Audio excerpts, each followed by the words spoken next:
Assalamualaikum Sobat Football United, ringan amatiran ala gua. Undian sudah diselesaikan. Terima kasih Sobat Football United yang tadi sempat ikut live commentary undian Europa League untuk Manchester United. Manchester United di format baru Europa League ini akan menghadapi 8 tim, 4 home, 4 away. Manchester United akan menghadapi Glasgow Rangers di Old Trafford, lalu away ke Porto, lalu akan menghadapi PAOK juga di Old Trafford, away ke Turki menghadapi Fenerbahce, lalu home menghadapi Bodo Glimt, away menghadapi Victoria Plzen, lalu home menghadapi FC Twente, dan away menghadapi FC Steaua Bukarest. Nah, di video kali ini gue akan melakukan semacam kayak preview ringan amatiran ya. Kalau gue secara keseluruhan menilai bahwa Manchester United lebih punya peluang di Europa League dibanding dengan musim lalu di Champions League. Kenapa? Karena terlihat ya musim lalu Manchester United ini masih belum berada di level Champions League, terutama dari sisi kedalaman skuad.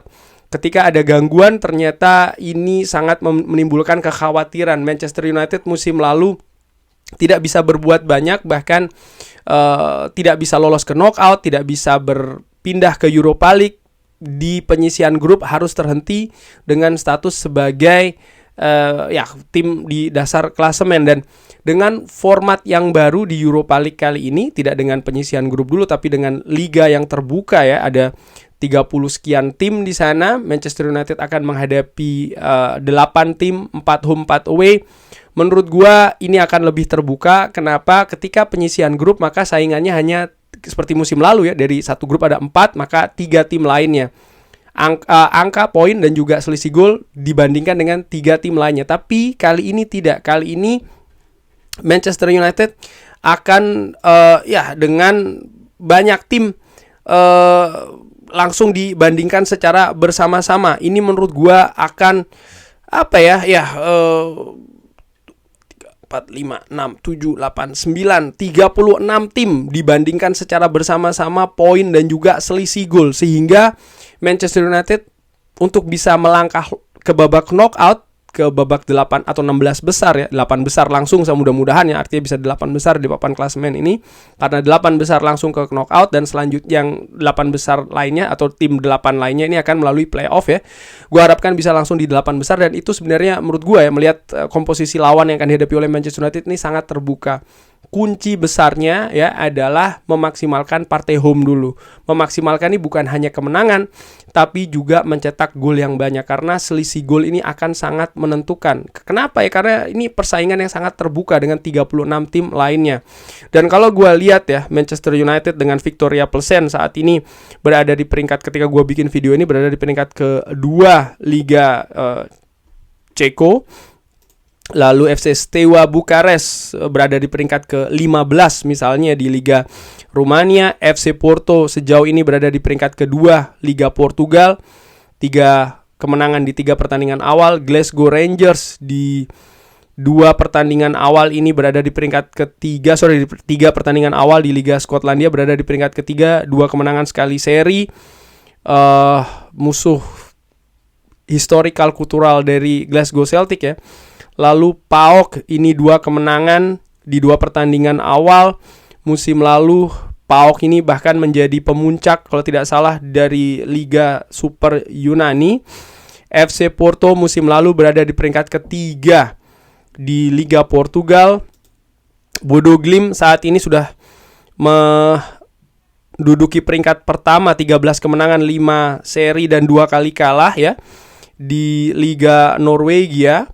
FC Twente 2 pertandingan sejauh ini, 1 menang 1 seri. FC Twente musim lalu memang sangat luar biasa di Eredivisie, meringsek ke papan atas, bahkan mampu lolos ke Eropa ya. Tapi apakah bisa diteruskan musim ini? Di situ pertanyaannya, konsistensi dari FC Twente yang akan dihadapi oleh Manchester United di Old Trafford.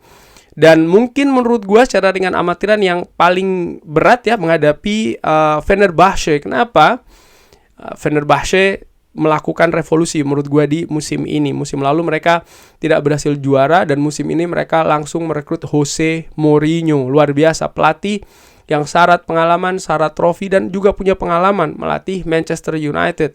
Ini juga nanti akan seperti nostalgia bagi Manchester United karena ada Fred di sana, dan juga kabar terbaru Sofyan Amrabat akan memperkuat FC Fenerbahce. Jadi away-nya Manchester United menurut gua ke Istanbul ini akan menjadi tantangan besar bagi Manchester United di babak Liga Europa League. Sementara away lainnya ya ke FC Porto, menurut gue ini juga menjadi tantangan kedua yang terberat bagi Manchester United. Partai-partai lain menghadapi Glasgow Rangers, menghadapi PAOK, FC Twente, dan juga Bodo Glimt di Old Trafford, gue harapkan betul ini bisa dimaksimalkan. Lalu Manchester United ketika away ya ke Victoria Plzen misalnya, ataupun ke FC Steaua Bukares di Rumania, ini harapannya juga bisa dimaksimalkan di sana, dengan mudah-mudahan bisa meraih kemenangan. Jadi intinya menurut gua peluang dari Manchester United untuk bisa melangkah ke babak selanjutnya di babak knockout, di babak bisa langsung ke 8 besar secara di atas kertas ini sangat terbuka ya. Tentu saja gua harapkan tidak ada lagi gangguan berupa pemain yang cedera ataupun pemain yang absen. Dari sisi kualitas squad, gue pikir Manchester United di atas kertas sekali lagi ini di atas dari 8 tim lainnya ya, sekali lagi di atas kertas kualitas individunya, tinggal bagaimana ini meramu. Sama seperti kompetisi Carabao maupun FA, ketika menghadapi tim yang divisinya di bawah, apalagi pertandingan away, mereka biasanya menutupi kekurangan teknis dengan penampilan yang Spartan, semangat ya, dukungan supporter dan lain-lain. Ini butuh karakter, ini butuh kematangan, butuh kedewasaan. Itu kunci dari Manchester United ketika terutama nanti harus away ke Istanbul, ke Ceko, ke Rumania maupun juga ke Portugal menghadapi FC Porto.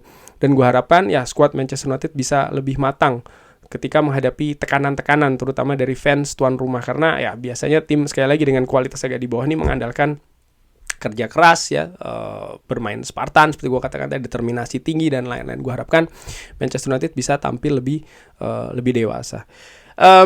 Secara keseluruhan gue optimis ya, gue bisa salah tapi gue optimis Manchester United bisa melangkah jauh nih di babak Europa League, paling tidak diawali dari lolos dari babak Liga. Mudah-mudahan bisa langsung menduduki 8 besar. Kurang lebih seperti itu ya. Oh ya, sebelum gue tutup video ini, informasinya bahwa babak Liga sendiri ini akan berlangsung di tanggal 25-26 September sampai dengan 30 Januari. Dan babak knockout ini baru akan dilangsungkan nanti mulai pertengahan Februari. Kurang lebih seperti itu. Bagaimana menurut Sobat Football United ya? Tim-tim yang akan dihadapi oleh Manchester United ini positif, optimis, pesimis, atau negatif, bisa silakan drop di kolom komen. Terima kasih sudah menyaksikan. Jangan lupa like, sholat, dan juga subscribe. Wassalamualaikum warahmatullahi wabarakatuh. Thank you.